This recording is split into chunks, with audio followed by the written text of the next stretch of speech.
Today I'm joined by Tammy Dick, the events administrator of the Lloydminster exhibition, and she is here today to talk to us about some of the upcoming events that will be happening in the Lloyd Ex at the end of October. And so thank you so much for being with me today, Tammy. Thanks for having me. So let's start with the first event that's going to be coming up, the Feastival. Talk to me about how many years you guys have been running that and kind of the whole idea behind the event. So this is actually the 13th year it's been running, even through COVID they did. It's a local thing.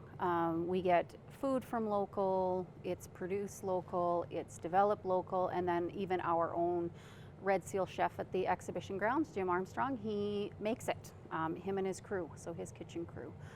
We've got Elk Valley Farms from Kid Scotty is giving us some of the bison, as well as the Hutterite colony by Manville. So it is all locally sourced. There's nothing that's from too far away.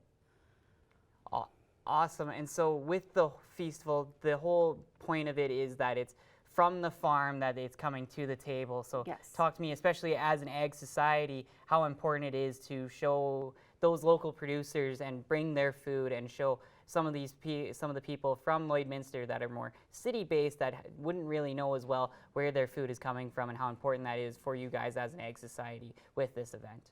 Well, for one, they have used some of these providers through the last 13 years, so they definitely have a relationship. We like to keep it where we know what we're getting, where it's coming from, and taking it right from them comes straight to us, and it's prepared so there is no middleman, there's none of that. It is right from their farm to our kitchen, and from there it's prepared and it's set out. So we know exactly where it's coming from, which isn't always the case these days, so yeah.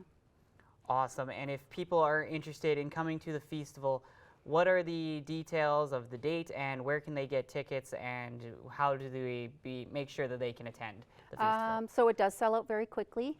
There's a couple ways you can buy. We have a online ticket sales through Ticket Spice, so you can go right to our website. You can type in lloydex.com/harvestfeastival and it'll take you right to our event. From there you just have to click a link, fill in your information, or you can come down to the office and you can buy your tickets right there. The event is October 25th from 5 to 7 p.m.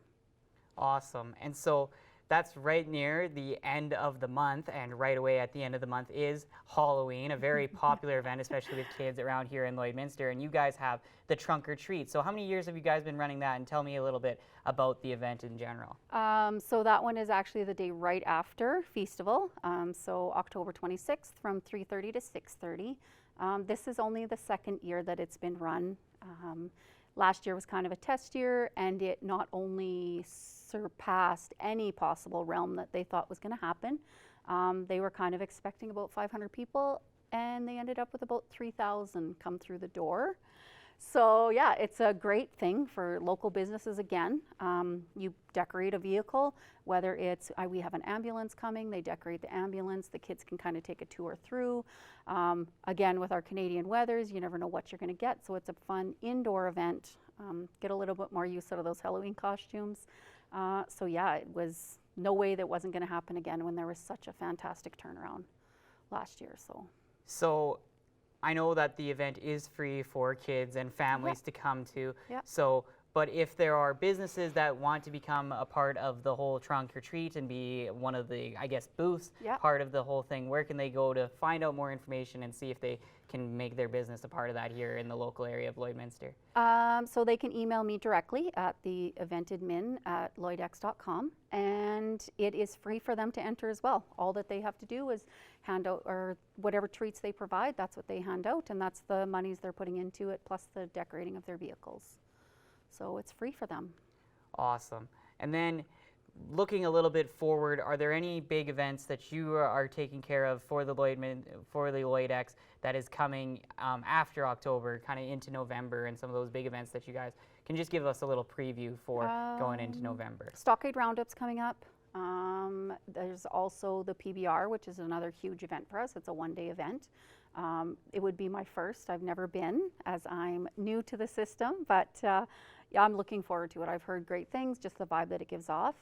And then into the next year, we're looking at Agrivisions as a nice egg show. There's Everything Equine on the Border, a horse show. My 2 big ones coming up is for me, is those 2 for sure, is the Agrivisions and Everything Equine. So yeah, and then fair prep starts. Yes, an exciting, so an exciting time there for the Lloyd Ex. So yes, if you're interested, be sure to check out those 2 events finishing out in October, and the Lloyd Ex will also be having many more events throughout to finish out 2022 or 2023, and we'll have plenty coming in 2024.